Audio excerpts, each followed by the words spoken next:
Olá, sou a Renata Castro, CFO da Ecelog. Estamos aqui para mais um Ecelogcast, hoje com uma convidada super especial. Ela é sócia da CEGET, que é o escritório de contabilidade que cuida de toda a nossa parte contábil, DP, RH. Além disso, é uma amiga de muitos anos, estou super feliz de estar com ela aqui, super emocionada. Para mim, me acompanha há 20 anos, sabe de toda a nossa história da empresa, desde a primeira Ecelog até agora. Tenho muito orgulho dela, Patrícia Fírbida. Oi, Pati, tudo bem? Olá, um prazer imenso estar aqui. Gostei muito da apresentação, me senti prestigiada, muito feliz. Para mim é um prazer, né, receber o convite, que eu agradeço, né, desde já. E vir falar aí de um tema super atual. Né? A gente vai falar sobre a reforma tributária, quais são as consequências, principalmente dentro do nosso segmento, e vou aproveitar e pedir para a doutora Patrícia, eu não vou ficar dando muitas, né, mas para ela se apresentar, falar quem ela é, qual a formação acadêmica dela. Vamos lá, Pati. Bom, eu sou a Patrícia, eu estou como CLO da CEGET Consultoria, né? Que é uma empresa que tem mais de 55 anos de mercado na parte de consultoria e assessoria contábil, financeira, né, e jurídica. Sou advogada, sou contabilista, professora, né, nas áreas tributária e de direito empresarial. E uma curiosa, né, sempre estudando o que está aí na crista da onda, o que mudou de legislação e tentando aí adaptar aos negócios dos clientes. Muito bem, a gente entrega a Ecelog para a CEGET, assim, com a maior tranquilidade do planeta, porque a gente sabe da história de vocês, da capacidade, quanto tempo vocês estão no mercado e a relação de confiança que a gente cria. A Ecelog tem 3 anos, a gente está junto há 2, né? Então, praticamente, vocês cuidam desde bebê, não vou dizer recém-nascida, mas desde bebê. Recém-nascida também, porque nas entrelinhas eu sempre me recorri a você, isso, né, eu fico muito tranquila em dizer. Ô, Pati, a gente vai falar de um tema muito técnico, que a gente vai tentar levar de uma forma leve. Também sou advogada, mas eu confesso que é um tema para mim bem crítico, porque eu não estou inserida ali no dia a dia da área tributária, essa parte de impostos, de tributos, muda muito, ela é muito dinâmica. Mas a gente teve aí no ano passado uma reviravolta, né? Que quem é tributarista, por exemplo, eu fiz estágio em escritório tributário, eu via os advogados já esperando por isso há muito tempo, e de fato aconteceu, né? Então, eu vou começar com a primeira pergunta, vou ler porque, né? Como profissional da área de contabilidade, poderia contextualizar brevemente a reforma tributária e a proposta aprovada pela Câmara dos Deputados? Vamos lá, né? Realmente, esse é um tema que é muito antigo, né? Fala-se sobre reforma há décadas, né? Inclusive, acho que desde o início da minha trajetória no direito tributário, né? Há mais de 20, 25 anos aí, fala-se em reforma, mas agora nós temos um texto aprovado, é uma emenda constitucional, então já tem um valor, né, jurídico, e eu acho que os aspectos mais importantes são a instituição de um IVA, né, de um imposto sobre valor agregado, dessa modalidade de tributação, que é uma tributação presente em mais de 100 países e que o Brasil precisava, na verdade, unificar algumas normas tributárias, alguns tributos para simplificar. É sempre muito difícil para a gente, que é contador, que é advogado, explicar, né, para os empresários a carga tributária. Olha, mas se for para esse estado é de um jeito, se for para outro estado é de outro jeito. E isso eu acho que a reforma trouxe, que é essa simplificação, e também levou o Brasil a patamares de outros países, como Hungria, Portugal, até aqui na América do Sul, né, nós temos o Chile, que tem esse imposto sobre valor agregado. Certo. Pati, quais os aspectos da reforma são mais relevantes para empresas que lidam com o comércio exterior, com a nossa área? Que a gente já sabe que é super complexo. Sim. Eu mesmo, por isso que eu até falei, sou advogada, e mesmo como advogada, quando vocês sentam aqui para explicar algumas coisas para gente, eu me sinto, assim, literalmente em áreas totalmente desconhecidas, apesar de ter estudado o básico ali, né? Então, quais são esses aspectos da reforma, assim, que a gente precisa realmente, que vai impactar de fato com o comércio exterior? Eu acho que podemos dividir aí em 2 etapas, né? A primeira etapa é a criação de novos tributos e a extinção de outros, né? Então, nós temos aí a criação da CBS e do IBS, né? Que é contribuição e imposto, que é sobre produtos e serviços, na verdade, né? Então, essa já é uma unificação. Né? Então, nós temos a CBS em substituição do PIS, da COFINS e do IPI, e o IBS em substituição ao ICMS e ao ISS. Só isso já é uma baita mudança, né? De cultura e de forma de calcular, né? Toda vez que você institui um novo tributo e elimina um tributo ou mais, né, tributos, você tem uma mudança muito grande na estrutura do negócio, né? Então, essa é a primeira questão. Também está previsto um outro tributo, esse com uma natureza diferente, a gente fala um pouquinho sobre ele, mas a princípio é isso, né? Constituição de novos tributos, extinção de alguns tributos. No ramo do comércio exterior, vamos falar assim com mais propriedade. Nós sabemos que qualquer importação tem uma série de encargos, né? Então, além de PIS e COFINS, por exemplo, que vai ser CBS, e além de ICMS, que vai ser IBS, nós ainda vamos ter o imposto de importação. O imposto de importação não entrou nesse pacote de mudança, ele continua existindo, assim como as demais taxinhas, né, de Siscomex e tudo mais. O que vai ficar diferente é que vai simplificar no sentido de você vai conseguir importar por qualquer estado da mesma forma, né? E hoje isso não ocorre. Como o ICMS é um tributo estadual e cada estado é responsável pelo seu regulamento, é uma bagunça. Então, vai importar por São Paulo é de um jeito, vai importar em Santa Catarina é de outro, vai importar na Bahia ou em outro lugar. Isso vai ser eliminado, né? Tirando algumas áreas de livre comércio, Zona Franca de Manaus, que ainda vão ter uma proteção. A ideia é simplificar a legislação, uniformizar e dar o mesmo tratamento na importação no âmbito nacional. Tá.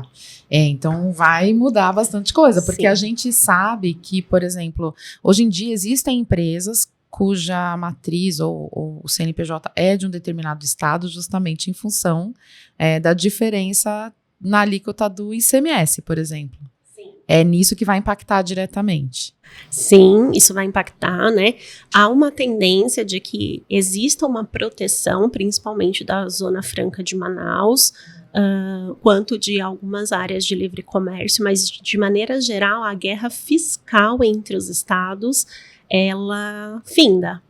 Porque vai ser uma legislação única para todos os estados, com as regras de forma única, uma lei complementar, provavelmente, que vai instituir a mesma regra para todos os estados. Então, acaba-se com o que hoje nós temos de substituição tributária, de FAO, nós vamos ter alguns produtos que vão ter uma natureza diferente de tributação, mas assim, como regra geral, vai uniformizar. Vai impactar bastante. Ô, Paty, na prática mesmo, assim, no nosso dia a dia, qual é a preocupação que a gente precisa ter nesse momento tão prematuro da reforma? Nós do comércio exterior mesmo, assim, falando especificamente do nosso segmento. Bom, esse tributo, o IVA, né, que é um imposto sobre o valor agregado, ele tem qual natureza? Sempre cobrar o tributo em cima do lucro, né, do valor que você agrega nesse produto. Então, vamos supor, você tem lá um produto que custa R$100 e vai se vender por 200, né? O segundo da cadeia, ele vai recolher somente pela diferença que ele agregou. Dos primeiros R$100, o importador vai recolher, ou o industrial, e na segunda cadeia do comércio vai se recolher somente sobre a diferença. Isso cria uma outra cultura. Por quê? Cria a cultura do crédito tributário. Então, como que isso funcionaria na operação de comércio exterior? O importador, ele tem diversas despesas dentro de um processo, né? Então, tem despesa lá com frete, tem despesa com o agenciamento da carga, com o despachante aduaneiro, tem uma série de despesas envolvidas nesse processo. Hoje, dependendo da tributação que a empresa escolheu, então se ela é uma lucro presumido ou uma simples nacional, ela não se preocupa muito com essas questões do que ela contrata, do que compõe o custo. Por quê? Porque hoje nós temos tributos que são sobre o faturamento. Então, no lucro presumido é sobre o faturamento, no simples nacional é sobre o faturamento. Então, não existe essa preocupação, olha, eu estou registrando tudo que eu adquiri de serviço, eu estou tendo nota fiscal de tudo. Hoje, né, às vezes fecha-se um valor e passa-se essa responsabilidade pela contratação a terceiros. Quando você tem um imposto sobre valor agregado que te permite tomar créditos das operações anteriores, é uma mudança de cultura. O importador ele vai fazer questão de cada real que ele puder tomar de crédito. Então, a operação vai precisar ser moldada para que os registros sejam mais efetivos, porque a gente sai de um crédito tributário que a gente chama escritural, que é cada imposto dá um tipo de crédito na alíquota que determinam, para um crédito financeiro. Então, o que é efetivamente pago na cadeia anterior eu vou poder aproveitar. O que é efetivamente pago na importação eu vou poder aproveitar. E aí, quando o crédito é financeiro, ninguém abre mão, né? Então, essa mudança cultural que eu entendo do negócio é essencial. Outra mudança é o imposto por fora, que o tributo sendo por fora, ele aparece na hora da negociação. Então, é muito comum aí, no padrão americano, quando a gente faz uma viagem internacional, você vê lá, o produto é tanto e tanto de tributos, né? Tanto de impostos. Vai ser da mesma forma aqui. Então, você vai ter o preço do serviço, o valor do produto, e em cima disso, os tributos, né? A contribuição sobre bens e serviços, o imposto sobre bens e serviços, né?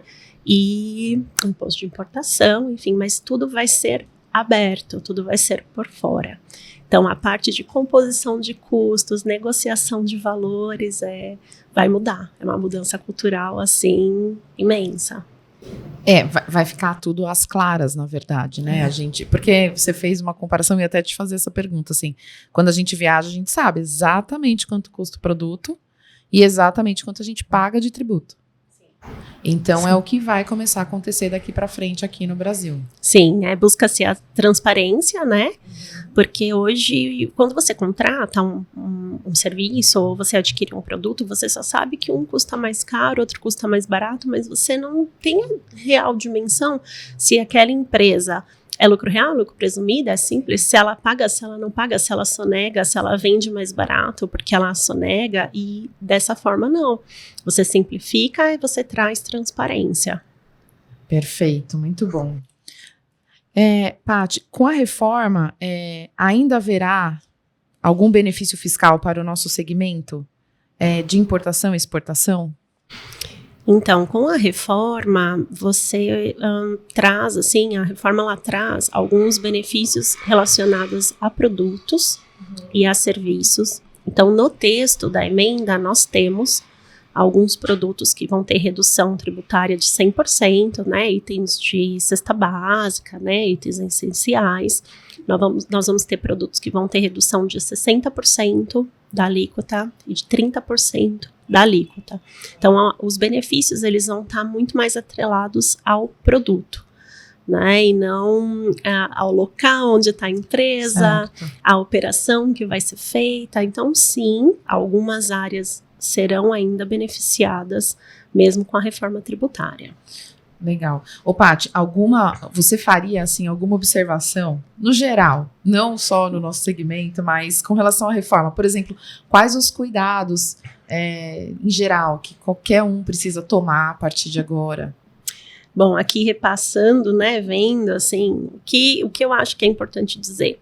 Tem a previsão de um imposto seletivo, que aí também isso influencia também na questão de importação, porque é como se fosse um tributo para minimizar o consumo de bens que fazem mal à saúde ou ao meio ambiente. Tá. Então, determinados produtos, os importadores vão sentir se instituído esse imposto, porque vai ter um imposto específico para esse gênero.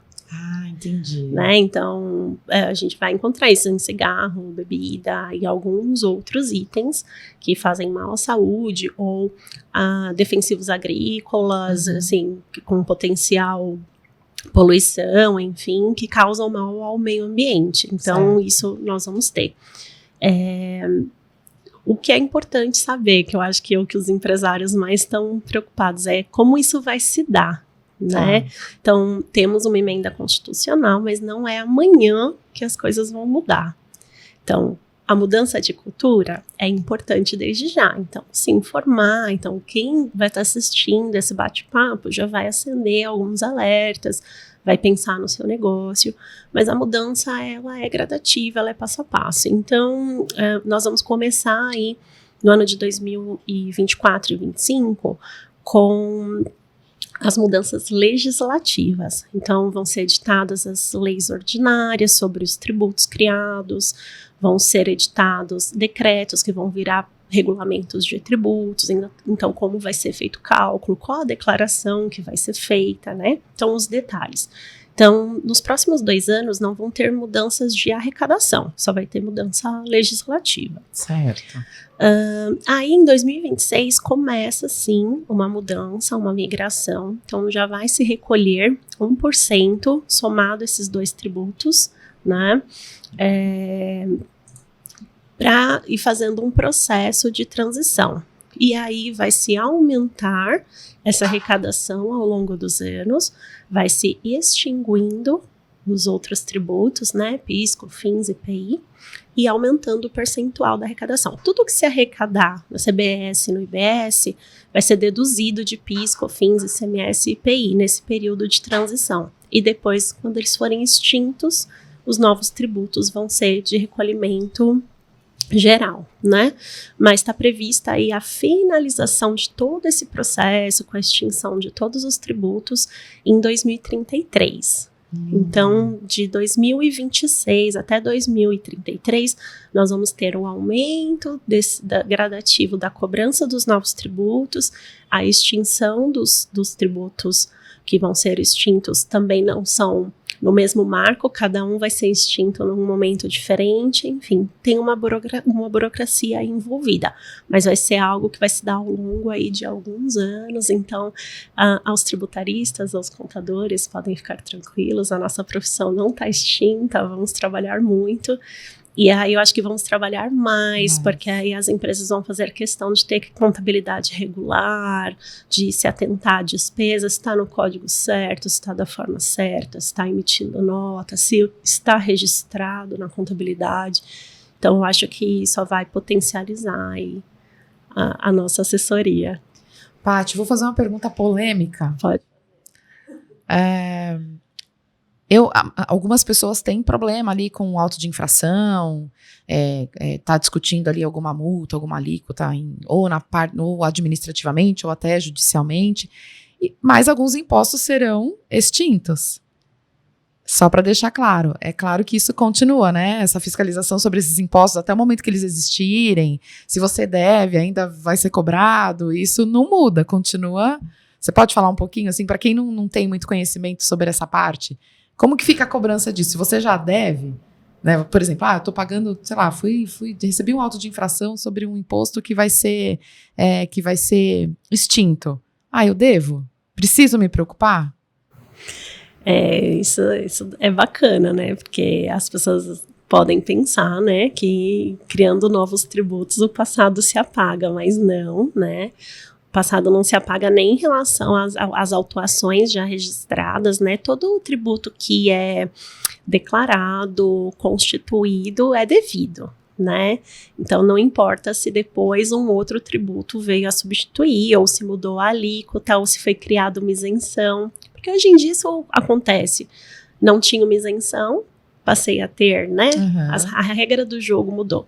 É para isso que a emenda constitucional vem, para trazer os marcos, né, de cada tributo, e as leis complementares vão trazer também os detalhes, mas o que vai determinar é o fato gerador. Então, fatos geradores ocorridos a partir de 1º de janeiro de 2026 vão ter um tratamento diferente do que é hoje. O que é devido hoje ainda tem o prazo de homologação do tributo, 5 anos, vai tudo correr normalmente, né? Aconteceu muito isso no caso da CPMF, por exemplo, que foi um tributo extinto, e durante um tempo nós continuamos assim, discutindo o CPMF, entrando com repetições de indébito, verificando o cálculo. Então, realmente, essa parte não muda, não. Então tá bom. Não, é bom a gente deixar claro, né? Porque, sim, enfim, né, sempre tem alguém que precisa dessa informação, e a gente sabe que aqui a informação é segura, por isso que eu fiz questão até de fazer essa pergunta. Paty, eu queria muito te agradecer. Nossa, para mim é um prazer imenso estar aqui com você, por todas as questões que a gente já expôs, né? Pela parte pessoal, pela parte profissional. Eu sou muito tranquila e segura em saber que essa parte nossa contábil, fiscal, DP, RH, fica tudo nas mãos de vocês. Assim, eu me sinto muito segura, sou muito grata. Estou muito feliz de estar aqui. Muito obrigada por ter vindo, por ter aceitado. É isso, virá outras vezes, com certeza. A gente vai sair caçando algum tema para trazer você de novo, mas para mim foi uma honra muito grande ter você aqui. Né, fazer com você assim, com tanta sintonia e tão à vontade, foi muito bom. É muito bom, eu acho que o prazer é meu, né? Nós da CEGET, nós sempre nos sentimos muito prestigiados quando um cliente traz esse feedback. Nós procuramos realmente assumir a nossa responsabilidade enquanto profissionais da área, enquanto levar uma informação de qualidade, se aperfeiçoar, se atualizar. É tudo muito dinâmico. Às vezes a gente dá uma informação e já mudou, aí vai lá, volta, corrige. E eu acho que dentro desse processo da reforma, a gente ainda pode voltar a falar, ainda tem as alíquotas, ainda tem muitas definições aí para serem trazidas, que vão mudar o dia a dia do empresário, do setor, né, de vocês, a forma de se relacionar, né, com fornecedores e clientes. Então, estamos à disposição aí para quando quiserem. Teremos mais tópicos. Teremos. Será um prazer, obrigada. Imagina, eu que agradeço. Muito obrigada, queria agradecer a todos que estão nos assistindo. Chegamos ao fim de mais um ECLogcast com muita informação importante, relevante para quem é da área ou não, mas muito importante. Assistam nossos vídeos, sugiram conteúdos nos comentários, por favor, curtam nossos vídeos, assinem nosso canal. A gente tem YouTube, Instagram, LinkedIn e também Spotify. Obrigada e até a próxima.